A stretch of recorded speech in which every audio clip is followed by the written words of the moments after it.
Assalamualaikum warahmatullahi wabarakatuh.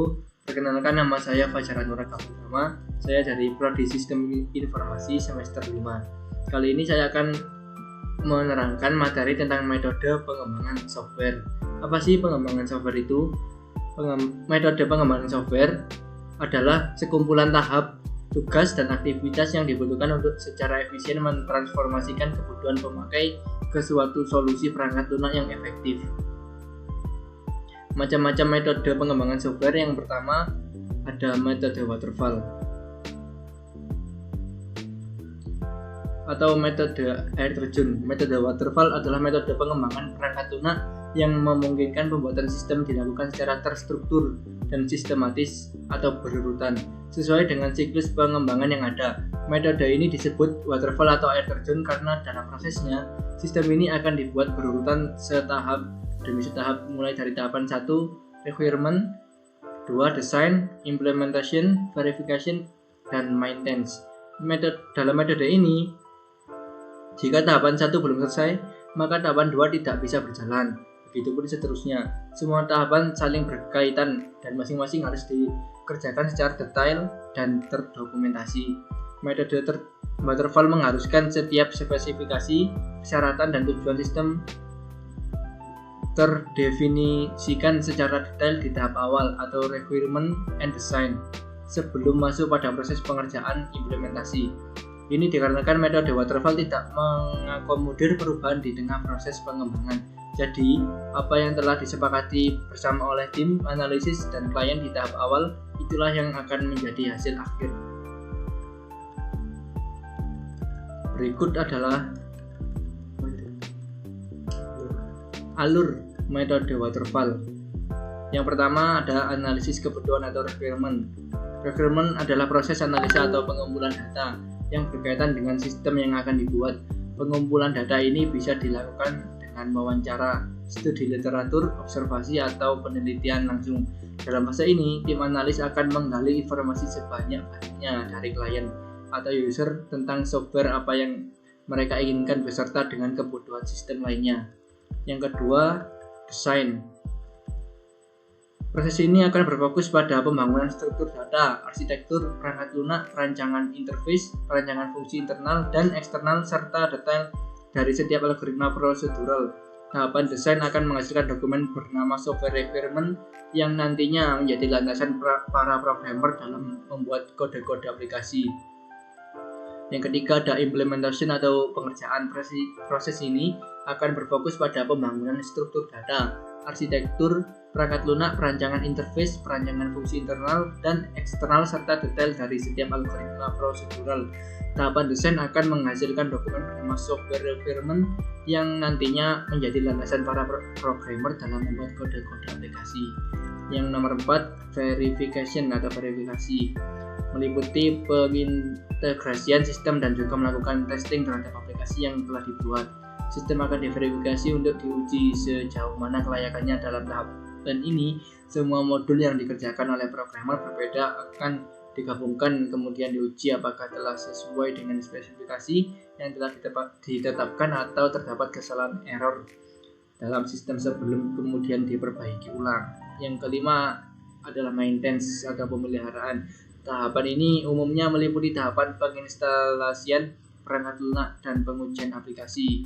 Maintenance juga adalah bentuk tanggung jawab tim pengembang untuk memastikan aplikasi dapat berjalan lancar setelah diserah terimakan pada klien dalam periode waktu tertentu. Dalam definisi yang luas, maintenance adalah proses memperbaiki aplikasi dari setiap error atau bug, celah keamanan, peningkatan kinerja aplikasi, memastikan aplikasi dapat berjalan pada ruang lingkup baru, dan juga penambahan modul-modul baru untuk pengembangan aplikasi. Kelebihan dari metode waterfall ini, yang pertama adalah rangkaian kerja jelas, yang kedua berkomitmen pada tujuan akhir, yang ketiga dokumentasi yang baik, 4 hemat waktu dan biaya, nomor 5 cocok untuk pembuatan software berskala besar.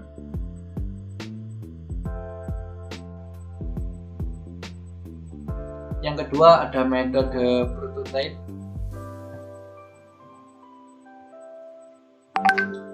Metode prototipe adalah teknik pengembangan sistem yang menggunakan prototip untuk menggambarkan sistem sehingga klien atau pemilik sistem mempunyai gambaran jelas pada sistem yang akan dibangun oleh tim pengembang.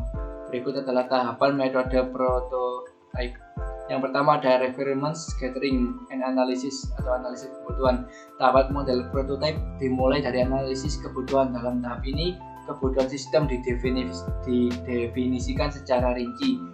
Dengan prosesnya, klien dan tim developer akan bertemu untuk mendiskusikan detail sistem seperti apa yang diinginkan oleh user. Yang kedua, quick design atau desain cepat. Tahap kedua adalah pembuatan desain sederhana yang akan memberi gambaran singkat tentang sistem yang ingin dibuat, tentunya berdasarkan diskusi dari langkah awal.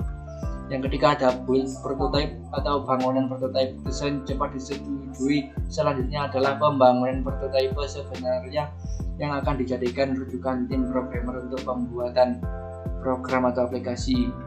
Nomor 4 ada user evaluation atau evaluasi pengguna awal. Di tahap ini sistem yang telah dibuat dalam bentuk prototype dipresentasikan pada klien untuk dievaluasi. Selanjutnya klien akan memberikan komentar dan saran terhadap apa yang telah dibuat. Nomor 5 refining prototype atau memperbaiki prototype. Jika klien tidak mempunyai catatan revisi dari prototype yang akan dibuat, maka tim bisa lanjut pada tahap 6. Namun jika klien mempunyai catatan untuk perbaikan sistem, maka fase 4-5 akan terus berulang sampai klien setuju dengan sistem yang akan dikembangkan. Nomor 6 ada implement product and maintenance, implementasi dan pemeliharaan. Pada fase akhir ini, produk akan segera dibuat oleh para programmer berdasarkan prototipe akhir. Selanjutnya, sistem akan diuji dan diserahkan pada klien. Selanjutnya adalah fase pemeliharaan agar sistem berjalan lancar tanpa ada kendala. Dalam metode pengembangan sistem jenis prototipe terdapat beberapa kelebihan. Di antaranya adalah 1. Menghemat waktu dan biaya. Yang kedua, adanya keterlibatan pemilik sistem sehingga kesalahan sistem bisa diminimalisir. Yang ketiga, membantu anggota tim untuk berkomunikasi secara efektif. Yang keempat, klien memiliki kepuasan tersendiri karena sudah memiliki gambaran dari sistem yang akan dibuat.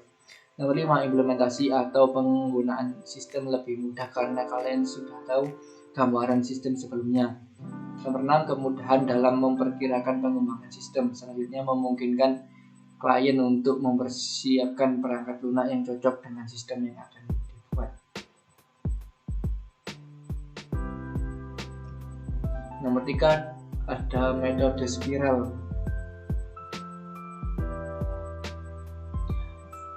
Metode spiral adalah model proses pengembangan perangkat lunak berbasis resiko.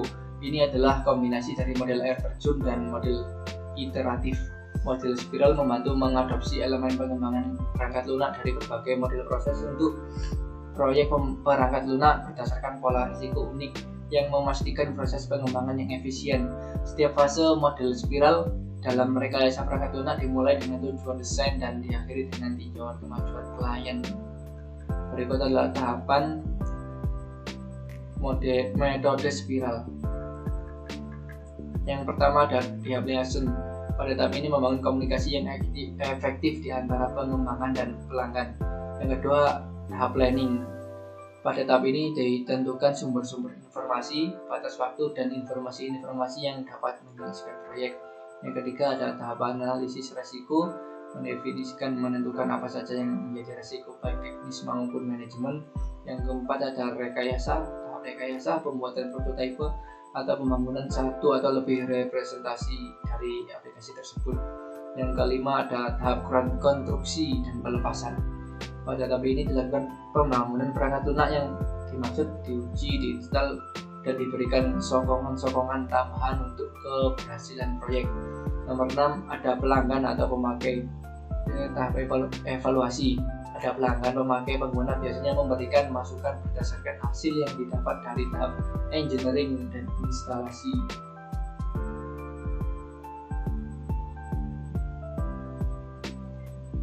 Yang keempat ada metode RAD atau yang biasa disingkat dengan Rapid Application Development. RAD adalah salah satu metode pengembangan aplikasi yang kerap dipakai saat ini. Metode ini menekankan pada proses pembuatan aplikasi berdasarkan pembuatan prototipe, iterasi, dan feedback yang berulang-ulang. Dengan begitu, aplikasi yang dibuat bisa dikembangkan dan diperbaiki dengan cepat. Sangat cocok dengan kebutuhan dan perkembangan dunia digital yang super cepat.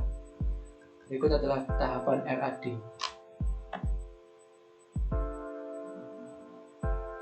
Yang pertama, menentukan kebutuhan proyek. RAD dimulai dengan menentukan kebutuhan sebuah proyek. Pada tahap ini, tim perlu menentukan kebutuhan yang ingin dipenuhi dari sebuah proyek. Kebutuhan ini tidak perlu spesifik, tapi sifatnya benar-benar umum dan jumlahnya bisa banyak. Baru dari situ, tim akan menentukan mana kebutuhan yang perlu diprioritaskan. Yang kedua, membuat prototipe. Developer secepat mungkin akan membuat prototip dari aplikasi yang diinginkan, lengkap dengan fitur dan fungsi yang berbeda-beda. Tujuannya sekedar untuk mengecek apakah prototipe yang dibuat sudah sesuai dengan kebutuhan klien. Meski begitu, tahap ini bisa saja dilakukan berulang-ulang. Kadang juga melibatkan user untuk testing dan memberikan feedback. Proses ini memungkinkan tim mempelajari error yang mungkin muncul ke depannya. Ini berguna untuk mengurangi error dan bugging. Nomor 3, proses pengembangan dan pengumpulan feedback. Tahap RAD ini yang cukup intens. Developer terus-menerus melakukan coding aplikasi, melakukan testing sistem, dan integrasi dengan bagian-bagian lainnya. Karena itulah developer menggunakan tools dan framework yang mendukung RAD agar cepat. Nomor 4, ada implementasi dan finalisasi produk. Di sini tugas utama developer adalah menambal kekurangan yang mungkin terjadi ketika proses pengembangan aplikasi. Tugas ini termasuk melakukan optimasi untuk stabilisasi aplikasinya, memperbaiki interface hingga melakukan maintenance dan menyusun dokumentasi.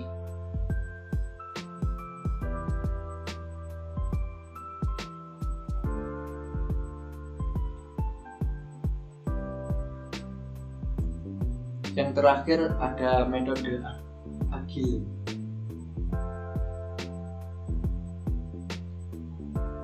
Agile software development adalah pengembangan software yang didasarkan pada proses pengerjaan yang dilakukan berulang, di mana aturan dan solusi yang disepakati dilakukan dengan kolaborasi antar tiap tim secara terorganisir dan terstruktur. Agile development sendiri merupakan model pengembangan perangkat lunak dalam jangka pendek. Agile development ini adalah memungkinkan sebuah tim dalam mengambil keputusan dengan cepat, kualitas dan prediksi yang baik, serta memiliki potensi yang baik dalam menangani setiap perubahannya. Tujuan dari Agile Development yang terbagi menjadi 7 antara lain. Yang pertama, high end value dan working aplikasi system. Tujuan yang pertama untuk menghasilkan sebuah perangkat lunak dengan nilai jual tinggi serta dapat menekan biaya pembuatan, dan yang terpenting adalah dapat menghasilkan produk dengan kualitas yang baik. Yang kedua, iteratif incremental evolutionary. Agile merupakan model pengembangan yang dilakukan secara iteratif berulang-ulang dan dapat mengalami perubahan apabila diperlukan. Dapat dikatakan bahwa metode ini terbilang fleksibel dan dapat digunakan pada proyek pengembangan jangka pendek. Yang ketiga, ada cost control and value driven development. Proses pengembangan perangkat lunak dapat disesuaikan dengan kebutuhan dari pengguna atau user. Kemudian tim developer dapat mengontrol biaya dan waktu yang diperlukan untuk proses pengembangan software sesuai kebutuhan. Yang keempat, ada high quality production. Kualitas dari produk perangkat lunak tetap terjaga dengan baik meskipun biaya dan waktu yang diperlukan terbilang sedikit. Yang kelima, ada flexible and patch management. Di sini dapat diartikan dengan pertemuan dengan klien dapat dilakukan kapanpun sehingga fungsionalitas dari perangkat lunak dapat terjaga. Yang terpenting dan meminimalisir terjadinya kesalahan pada program maupun produk sebelum dilakukan proses deploy aplikasi. Nomor 6, ada collaboration. Proses kolaborasi di sini dilakukan oleh setiap tim pengembang untuk mendiskusikan feedback yang diberikan oleh klien, sehingga perlu adanya komunikasi dan koordinasi yang baik antar tim developer. Yang terakhir, self-organizing, self-managing teams. Tujuan terakhir dari metode agile ini adalah pengembang diberikan akses untuk manajemen memanajemen sendiri urusan software development. Tugas dari seorang manajer untuk menjadi penghubung antara developer dan klien sehingga dapat mengurangi terjadi miscommunication.